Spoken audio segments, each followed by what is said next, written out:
बहुत बहुत धन्यवाद।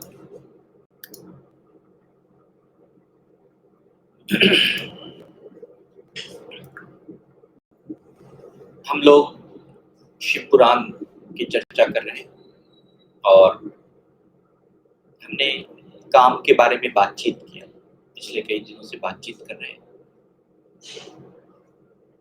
काम करना, कर्म करना, वह भी एक हमारी उपासना है, एक साधना है। कोई भी कार्य करते हैं वह हमारी साधना है। आप प्रतिदिन कोई काम करेंगे, प्रतिदिन आप पढ़ाई करेंगे, प्रतिदिन आप कोई एक अच्छा काम करेंगे तो वह काम की सिद्धि हो जाएगी। और काम की वासना भी एक उपासना और साधना है।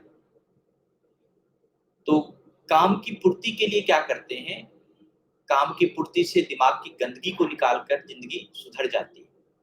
ये बहुत ही अच्छा एक शब्द है कि आप कोई काम को वासना भूत होकर कर रहे हैं या फिर कोई काम को अपने कार्य की सिद्धि के लिए, समाज के हितोपदेश के लिए, समाज के व्यवहार के लिए, अपने जीवन के परिष्कार के लिए कर रहे हैं।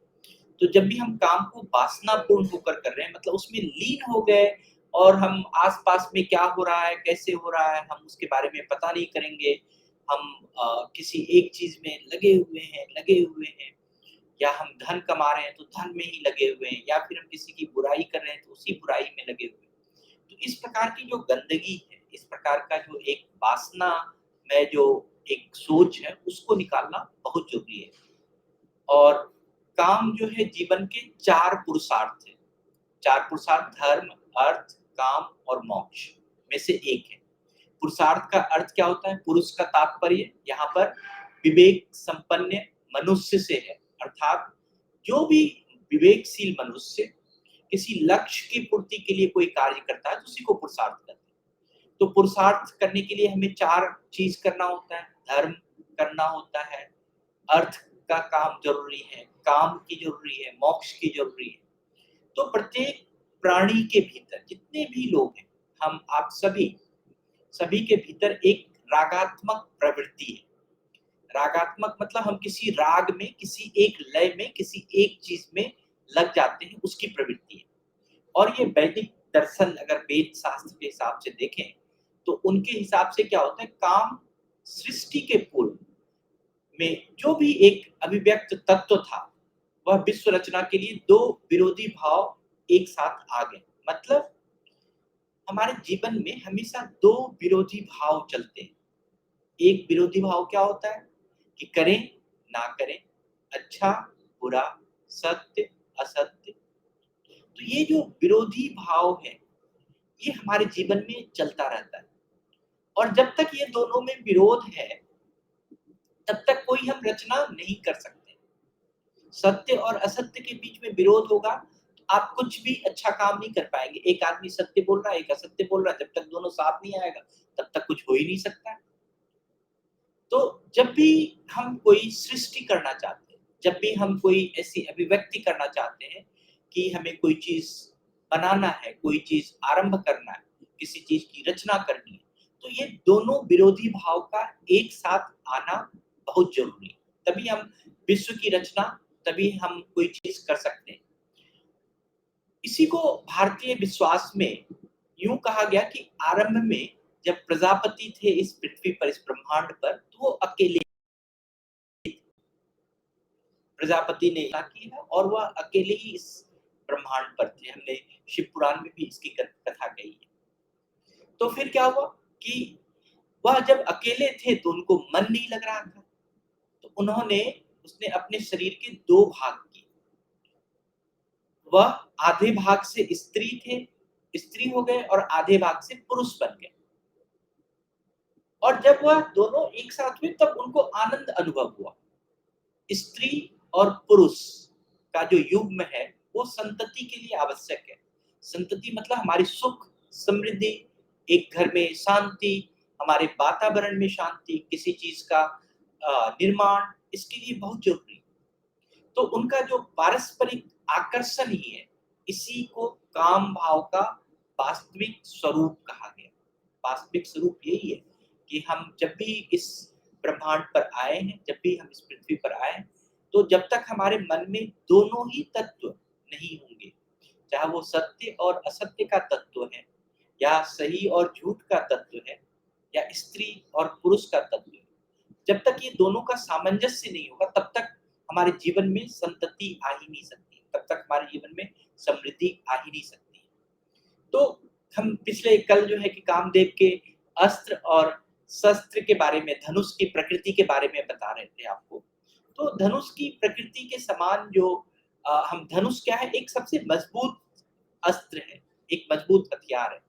तो यह धनुष जो है मनुष्य के काम में दोनों ही चीज़ का परिचालन करता है, स्थिरता का भी और चंचलता का भी, दोनों ही अलंकार से युक्त है यह धनुष। इसीलिए धनुष का एक कोना क्या होता है? स्थिरता होता है, दूसरा कोना जो है वह चंचलता का प्रतीक है। हमने कहा था कि बसंत जो है कामदेव का मित्र है, तो इसीलिए कामदेव के धनुष जो है वो फूलों का बना हुआ है, फूल से धनुष बना हुआ, और इस धनुष का जो कमान है वह स्वर विहीन है, उसमें कोई कमान में कोई आवाज ही नहीं आती।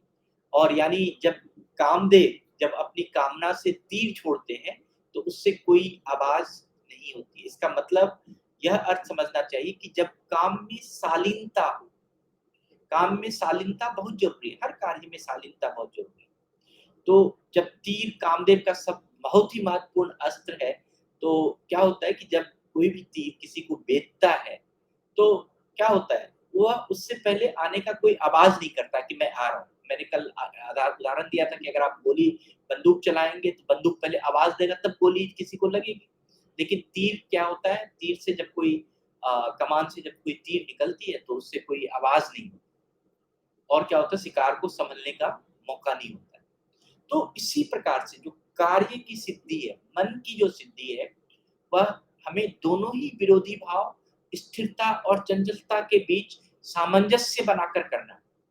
और इस प्रकार से अपने मन को सामंजस्य बनाना है कि जो भी कार्य कर रहे हैं, जिस चीज़ को हम वेध रहे हैं, तीर जिस चीज़ में लगा रहे हैं, जिस लक्ष्य की ओर हम जा रहे हैं, वहाँ पर बहुत ही सौम्यता की तरह जाए, बिना शोर मचाए हुए जाए, और क्या हो कि वह काम हमारे को सिद्ध हो जाए।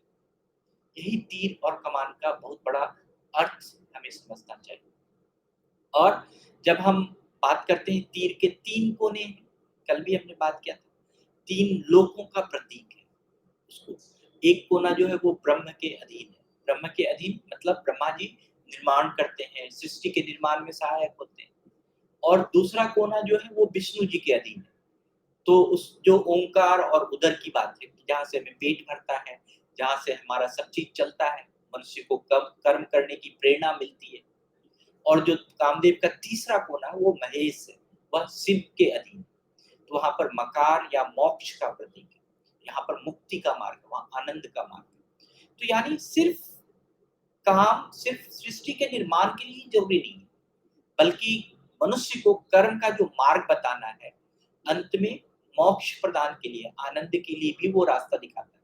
आप कोई भी कार्य करके सिर्फ धन नहीं कमा रहे, कोई भी कार्य करके अपना पेट की पूर्ति नहीं कर रहे। आप जिस कार्य को कर रहे हैं, उस कार्य से आपको आनंद मिल रहा है कि नहीं, आपको मोक्ष की प्राप्ति हो रही है कि नहीं, वो बहुत महत्वपूर्ण है। और कामदेव का जो धनुष है, विपरीत लिंगी होता है।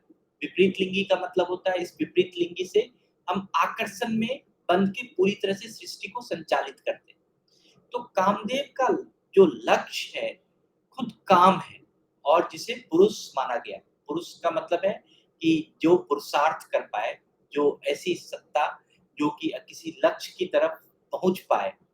और कामदेव का जो दूसरा पार्ट है, वो जो स्त्री तत्व है उसको रति कहते हैं, जो कि स्त्री के स्वरूप में मानी जाती है। तो स्त्री हमेशा सुरक्षा का प्रतीक है, कवच का प्रतीक है। तो कामदेव का जो रूप है इतना बलशाली है कि हम इस प्रकृति को बड़े सुरक्षित होकर, इस अपने काम को, अपने व्यवहार को, अपने मन को हम बड़े सुरक्षित होकर, बड़े सौम्यता के साथ, बड़े आदर्श के साथ, बड़े शालीनता के साथ, बड़े आत्मीय भाव के साथ हम किसी कार्य को कर सकते हैं। और क्या होता है, इससे हम अपने जीवन के जितने भी अंधकार हैं उसको मुक्त कर सकते हैं, समाज की बुराइयों को खत्म कर सकते हैं, भयंकर बीमारियों को अपने जीवन से दूर रखा जा सकता है। अगर ये कामदेव का जो अगर आपके पास गुण आ गया, कामदेव की जो हमने प्रकृति बताई, जो हमने उसका व्यवहार बताया, अगर वह गुण आ गया, आपका जीवन जो है बड़े ही अच्छे से चल सकता है, बड़े ही अच्छे से सौम्यता के साथ, प्रसन्नचित्तता के साथ, आनंद के साथ आगे बढ़ सकता है। तो आज के लिए मैं इतना ही कहूँगा, और अगर आप में से किसी के पास भी कोई प्रश्न है, कोई शब्द है किसी के लिए धन्यवाद के, तो आप बोल सकते हैं।